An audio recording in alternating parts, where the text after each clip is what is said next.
এই মুহূর্তে আমাদের সঙ্গে রয়েছেন রাজ্য বিজেপি সভাপতি শ্রমিক ভট্টাচার্য। শ্রমিক দা, সুপ্রিম কোর্টের নির্দেশ মেনেই 7 দিনের মধ্যে যে তালিকা দেওয়ার নির্দেশ দিয়েছিল সুপ্রিম কোর্ট, আগামীকালকের মধ্যেই সে অযোগ্যদের তালিকা প্রকাশ করতে চলেছে এসএসসি। দেখুন, যদি আমরা আগে অপেক্ষা করব তারা কি তালিকা জমা দেয়, কোন তালিকা কাদের নাম জমা পড়ছে সেটা না দেখে এই মুহূর্তে বিবৃতি দেওয়া সম্ভব নয়। আমাদের অবস্থান অত্যন্ত স্পষ্ট ছিল যে সরকারই সেগ্রিগেট করতে পারে কারা টেন্টেড, কারা চাকরি কিনেছে আর কারা মেধার উপরে ভিত্তি করে চাকরি পেয়েছে, কারণ এখানে মেধা প্রতারিত হয়েছিল, জীবন যৌবন লুট হয়ে গিয়েছিল, একটা প্রাতিষ্ঠানিক দুর্নীতি হয়েছিল। এখন প্রশ্ন হচ্ছে, যদি সত্যি আগামীকাল কল্যাণ বন্দ্যোপাধ্যায়ের বক্তব্য অনুসারে বা অনুযায়ী তারা এই অযোগ্য প্রার্থীদের তালিকা বা আপনারা যেটা দাগি বলছেন তাদের তালিকা জমা দেয়, তাহলে এটা যদি তারা জমা দিতে পারে তাহলে আগেই জমা দিতে পারত। তাহলে দীর্ঘদিন ধরে এই গোটা প্রক্রিয়াটাকে এই জায়গায় পৌঁছানো যেত না। মানুষের দেহ করের কোটি কোটি টাকা খরচা করে এই যে মামলা লড়লেন, অবশেষে কি হলো? সুপ্রিম কোর্টে তার অবস্থান স্পষ্ট, তো রাজ্য তো তিরস্কৃত হলো, রাজ্যের দুর্নীতিটা প্রতিষ্ঠিত হয়ে গেল। রাজ্য যদি দাগি প্রার্থীদের তালিকা জমা দেয় তাহলে এর প্রাতিষ্ঠানিক দুর্নীতি, এটা মানুষ দেখলো, যদিও সেটা জনমনে আগেই প্রতিষ্ঠিত, আদালতের শিলমোহর লাগানো বাকি ছিল, সেটাও লেগে গেল।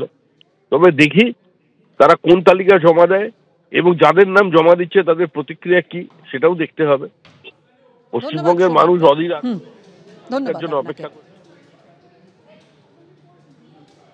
অর্থাৎ বুঝতেই পারছেন বিরোধীরা যে প্রশ্ন তুলছে যে তালিকা প্রকাশ করবে সেই তালিকায় কতটা সততা থাকে, কাদের কাদের দাগি প্রার্থী হিসেবে চিহ্নিত করে কমিশন। কারণ আপনারা জানেন বারবার বিরোধীদের এটাই প্রশ্ন ছিল, এটাই দাবি ছিল, চাল আর কাঁকড় আলাদা করতে হবে। যে অনিশ্চয়তার মুখে পড়তে হয়েছে এই শিক্ষক শিক্ষিকাদের, যেভাবে তাদের চাকরি হারাতে হয়েছে, বারবার তারা এই দাবিও তুলেছেন যে চাল আর কাঁকড় আলাদা করে দেখাক কমিশন।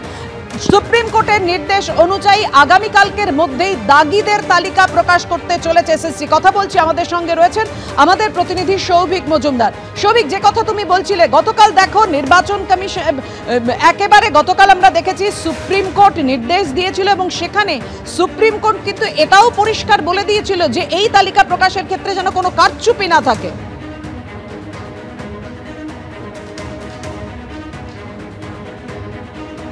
হ্যাঁ সৌভিক, এখন তুমি জানো যে এই চাল কাকড় করার আলাদা করার যে প্রক্রিয়া, সেটা যদি আগামী কালের মধ্যে স্কুল সার্ভিস কমিশন সম্ভবপর করতে পারে তাহলে সেটাই কিন্তু মূল বিষয় হবে। তার কারণ তুমি জানো যে কলকাতা হাইকোর্ট থেকে শুরু করে সুপ্রিম কোর্ট পর্যন্ত মাননীয় বিচারপতিরা একেবারে শুরু থেকেই স্কুল সার্ভিস কমিশনের উদ্দেশ্যে এটাই বলে এসেছেন যে আপনারা যোগ্য এবং অযোগ্যদের যে লিস্ট রয়েছে সেটা আলাদা করে প্রকাশ করুন, বা সেটা কলকাতা হাইকোর্ট হোক বা সুপ্রিম কোর্ট হোক সেখানে পেশ করুন। কিন্তু এত দীর্ঘদিন ধরে এই মামলা কলকাতা হাইকোর্টের সিঙ্গেল বেঞ্চ থেকে শুরু করে ডিভিশন বেঞ্চ, তারপরে সুপ্রিম কোর্ট, কিছু মামলা সেখান থেকে আবারও কলকাতা হাইকোর্টে ফেরত এসেছে, আবারও সেই মামলা সুপ্রিম কোর্ট গেছে। দীর্ঘ এই যে আইনি প্রক্রিয়া, সেই প্রক্রিয়া পরেও তারা কিন্তু সেখানে পেশ করতে পারেনি। ফলে আগামীকাল সেই তালিকা পেশ হলে সেটা কিন্তু একটা উল্লেখযোগ্য দিক হবে। পাপিয়া, ধন্যবাদ তোমায় সৌভিক।